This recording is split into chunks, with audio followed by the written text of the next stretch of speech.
இன்றைக்கி தை திருநாள், தை பொங்கல். இன்றைக்கி சக்கரை பொங்கல் தாங்க வைக்க போகிறேன். வீட்டு வாசல் முன்னாடி விறகடுப்பில் பொங்கல் வைப்பாங்க. பொங்கல் ரொம்ப ருசியாகவும் இருக்கும். விறகடுப்பில் செய்கிற பொங்கல் எப்போதுமே ரொம்ப நல்லாயிருக்கும், டேஸ்ட்டாகவும் இருக்கும். கேஸ் அடுப்பை விட விறகடுப்பில் செஞ்சால் ரொம்ப ருசியாக இருக்கும். இன்றைக்கி 1/2 கிலோ பொங்கல் செய்யலான்னு சொல்லி தாங்க இன்றைக்கி எல்லாம் ரெடி பண்ணிகிட்ருக்கேன். பச்சை அரிசி இது 2 டம்ளர் வருதுங்க. இந்த 2 டம்ளர் பார்த்திங்கன்னா 1/2 கிலோ வருது. தண்ணியில் ஒரு டைம் கழுவி தண்ணி கீழே ஊற்றிட்டு அடுத்து அரிசி ஊற வச்சுக்கிறேன். அரிசி ஊறட்டும். அப்படியே தண்ணியில் கழுவி பொங்கப்பானை நிறைய தண்ணி ஊற்றி வச்சுக்கிறேன். நல்லா 2-3 தடவை கழுவி அந்த பொங்கப்பானை நிறைய தண்ணி ஊற்றி வைக்கணும். அப்போ தான் பொங்கல் நல்லா பொங்கி வரும். பொங்கல் சட்டிக்கு பார்த்திங்கன்னா சாம்பல் சுற்றி பூசிட்டு உள்ளே நல்லா கழுவிடணும். சுற்றி பூசிட்டு குங்குமம் மஞ்சள்லாம் வச்சுக்கலாம். அடுப்புக்கும் வச்சுக்கலாம். அடுப்புக்கும் வச்சுட்டு அதுக்கப்புறமா அடுப்பு பற்ற வச்சிடலாம். இப்படி வருஷம் நாங்கள் இப்படி தான் பொங்கல் கொண்டாடுவோம். அரிசி கழுவி ஒரு தண்ணி கீழே ஊற்றிட்டு அடுத்து பொங்கப்பானை நிறைய தண்ணி சேர்த்திக்கிறேன். 1/2 கிலோ அரிசி போட்டிருக்கேன். 2 டம்ளர் போட்டிருக்கேன்னா அதுக்கு 1/2 கிலோ அரிசி பிடிக்கும். அந்த டம்ளரில் 2 டம்ளர் போட்டால் 1/2 கிலோ.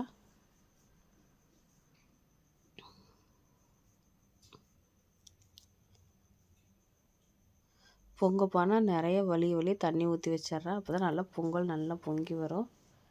பாருங்க, அடுத்து அடுப்பு பற்ற வச்சிட்றேன்.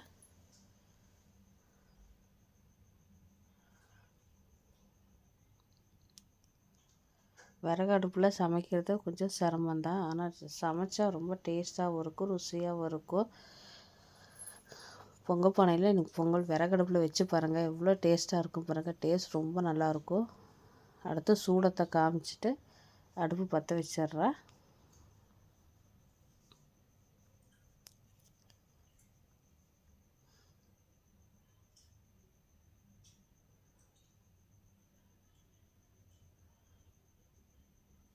நல்லா அடுப்பு தீ பற்றி நல்லா எரியிட்டோம். அப்போ தான் சீக்கிரமாக பொங்கல் பொங்கி வரும்.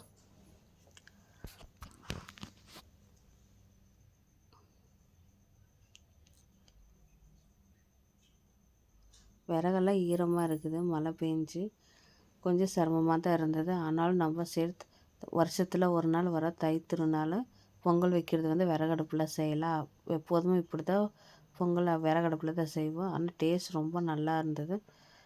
அப்பப்போ விசிறி விட்டுக்கிட்டு அப்படியே அணைய விசிறி விட்டுக்கிட்டு அப்படியே பொங்கல் வச்சாச்சு. அடுத்து பாசிப்பருப்பு பார்த்திங்கன்னா 1/2 கிலோ பாசிப்பருப்பு எடுத்து வச்சுருக்கேன். நான் இதில் 2 கை தான் போடுவேன், அதிகமாக போட மாட்டேன். போட்டு ஊற வச்சு கழுவிட்டு ஒரு தண்ணி கழுவி கீழே ஊற்றிட்டு அடுத்த தண்ணியை நல்லா ஊற வச்சுக்கலாம். எல்லாத்தையும் போடலாம் பாருங்கள். இதில் கொஞ்சம் மீதி வச்சுருக்கேன் பாருங்கள். 2 கைப்பிடி அளவு போட்டிருப்பேன். இது கழுவி கீழே ஊற்றிடுறேன். தண்ணியை கீழே ஊற்றிட்டு அதுக்கப்புறமா அந்த பருப்பை சேர்த்திக்கலாம். நல்லா பொங்கல் பொங்கி வந்ததுக்கப்புறம் தான் பருப்பு சேர்க்க போகிறேன். நல்லா பொங்கிடுச்சு பாருங்கள். நல்லாவே பொங்கி வந்துடுச்சு. அடுத்து தண்ணியை குறைச்சிட்டு அரிசியை போட்டுக்கலாம்.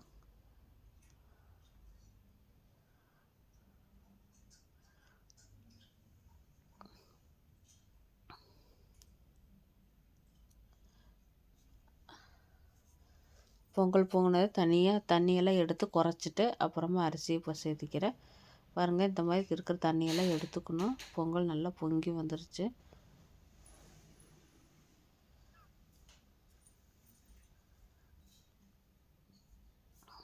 தண்ணி நல்லாவே குறைச்சிட்டு பருப்பு போட்டோம்னா நல்லா வெந்து வந்துடும்.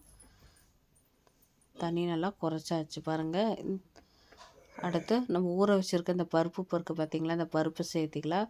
பருப்பு சேர்த்தி நல்லா தீ கொஞ்சம் நல்லா எரித்து விட்டோம்னா நல்லா பருப்பு வெந்து வந்துடும். பருப்பு வெந்ததுக்கப்புறம் போட்டோம்னா சீக்கிரமாக பொங்கல் நல்லா வெந்து வந்துடும். அரிசியும் நல்லா வெந்து வந்துடும். பருப்பும் நல்லா வேக வச்சுக்கலாம். பருப்பு நல்லா வெந்து வரட்டும்.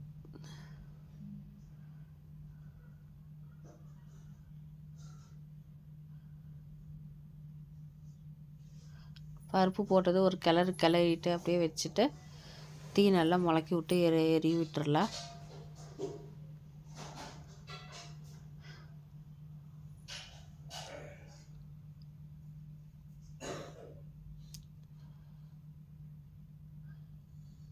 நல்லா பருப்பு வெந்துருச்சு பாருங்கள். இந்த அளவுக்கு பருப்பு வெந்தால் போதும். அடுத்து அரிசி சேர்த்திக்கிறேன்.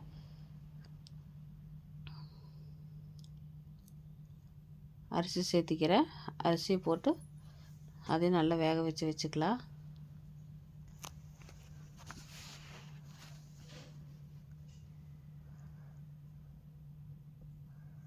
இப்போ அரிசியும் பார்த்திங்கன்னா நல்லா 1/2 மணி நேரத்துக்கு மேலே நல்லா ஊறிடுச்சு.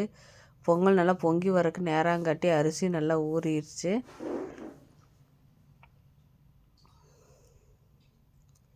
பச்சரிசியில் பொங்கல் வச்சா ரொம்ப டேஸ்ட் ரொம்ப நல்லாயிருக்கும்.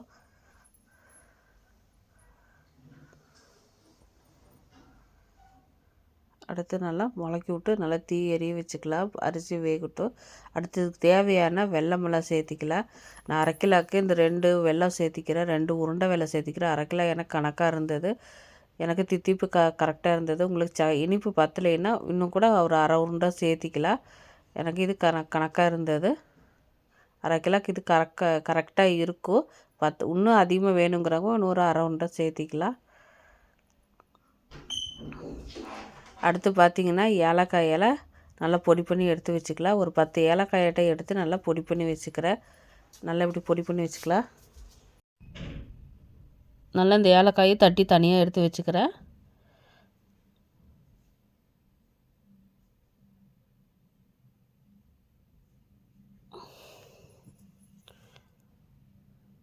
பாருங்கள், இந்த அளவுக்கு நல்லா பொடியை தட்டி எடுத்து வச்சுக்கலாம். 1க்கு 2 தட்டி போட்டுக்கலாம். நல்லா பொடி பண்ணி போடுறவங்களும் பொடி பண்ணி சேர்த்திக்கலாம். இன்றைக்கி வீடியோ கொஞ்சம் பெருசாக தான் இருக்கும். ஏன்னா பொங்கல் வைக்கிறதுக்கு ரொம்ப நேரம் ஆயிடுச்சு இது. அதனால் அப்படியே எடுத்தாச்சு.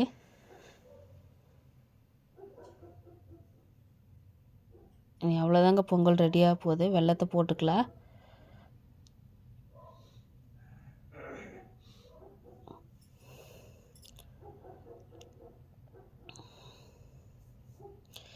நல்லா அரிசி கொலைய விட்டு வேக வைக்கணும். அரிசி பருப்பு எல்லாம் ஒன்றா வெந்து வந்திருக்கும். இந்த ஸ்டேஜ்லேயே நம்ம வெல்லத்தை சேர்த்தி அப்படியே நல்லா கிளறி விட்டுக்கலாம்.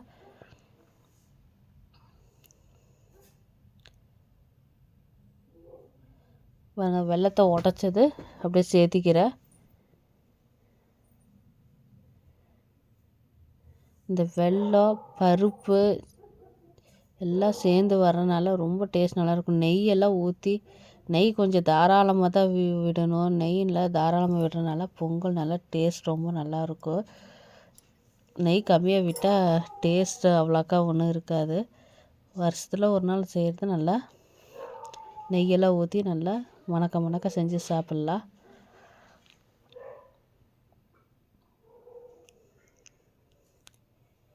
பாருங்கள், சர்க்கரை சேர்த்தியாச்சு, வெல்லம் சேர்த்தியாச்சு. பொங்கல் நல்லா வெந்து வந்துருச்சுங்க. அடுத்து நெய் ஊற்றிக்கிறேன். நெய்யை ஊற்றி நல்லா காய வச்சு முந்திரி பாதாம் இருந்தது, அதையும் நல்லா போட்டு நல்லா வறுத்துட்டு அடுத்து பார்த்திங்கன்னா முதல்ல முந்திரி வறுத்து தனியாக எடுத்து போட்டுக்கிறேன். அடுத்து பார்த்திங்கன்னா திராட்சையும் வறுத்து போட்டுக்கிறேன். முந்திரி வறுத்தாச்சு. முந்திரி வறுத்ததை அதில் சேர்த்திக்கலாம். அதே நெய்யில் திராட்சையும் சேர்த்திக்கிறேன். திராட்சையை சேர்த்தி நல்லா வறுத்து அதையும் சேர்த்திக்கிறேன். அதையும் சேர்த்து நல்லா கிளறி விட்டுக்கலாம். கிளறி விட்டு அடுப்பில் வச்சு ஒரு 10 நிமிஷம் மட்டும் அப்படியே விட்டோம்னா நல்லா குழஞ்சி எல்லாம் ஒன்று சேர்ந்து வந்துடும். நெய் பாருங்கள், இது கொஞ்சம் நெய் தாராளமாக விட்டுக்கலாம். அப்போ தான் டேஸ்ட் ரொம்ப நல்லாயிருக்கும். பொங்கல் ரொம்ப டேஸ்ட்டாக இருந்ததுங்க. ருசியாக இருந்தது, அருமையாக இருந்தது. விறகடுப்பில் வச்சு சாப்பிட்டு பாருங்கள், அவ்வளோ ருசியாக இருந்தது. நீங்களும் உங்கள் வீட்டில் இந்த மாதிரி ஒரு டைம் ட்ரை பண்ணி பாருங்கள். பொங்கல் நல்லா ரெடி ஆகிருச்சு. குழஞ்சி சூப்பராக நல்லா டேஸ்ட் ரெடி ஆகிருச்சு. அடுத்து சாமி கும்பிட்டுறலாங்க. எல்லாத்தையும் இறக்கி வச்சுட்டு படையல் போட்டு சாமி கும்பிட்டுறலாம். பொங்கல் பாருங்கள், அப்படியே பார்க்குறக்கே எப்படி இருக்கு பாருங்கள், நல்ல ருசியாக இருந்தது. அருமையான பொங்கல் ரெடி ஆகிருச்சு.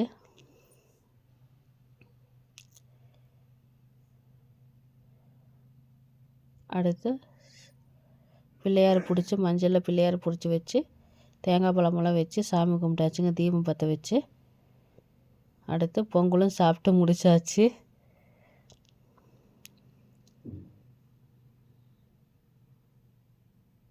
எல்லாத்துக்கும் இனிய பொங்கல் நல்வாழ்த்துக்கள். நீங்களும் உங்கள் வீட்டில் சந்தோஷமாக ஹாப்பியாக பொங்கல் கொண்டாடுங்க.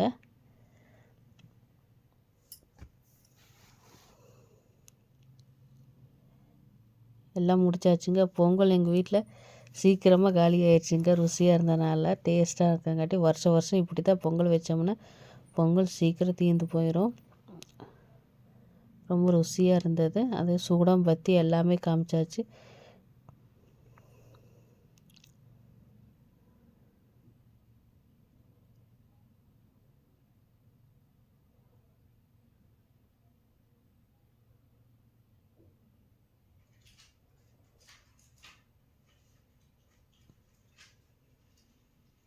பாருங்கள், மஞ்சள் பிள்ளையாரில் பிடிச்சி வைக்கங்காட்டி இவ்வளோ அழகாக இருக்குது. பாருங்கள், மஞ்சள் சிகப்பு வைக்கங்காட்டி ரொம்ப அழகாக இருக்குது. செவ்வந்தி பூ தாங்க வச்சுருக்கேன். செவ்வந்தி பூன்னு சொல்லுவாங்க, சாமந்தி பூன்னு சொல்லுவாங்க.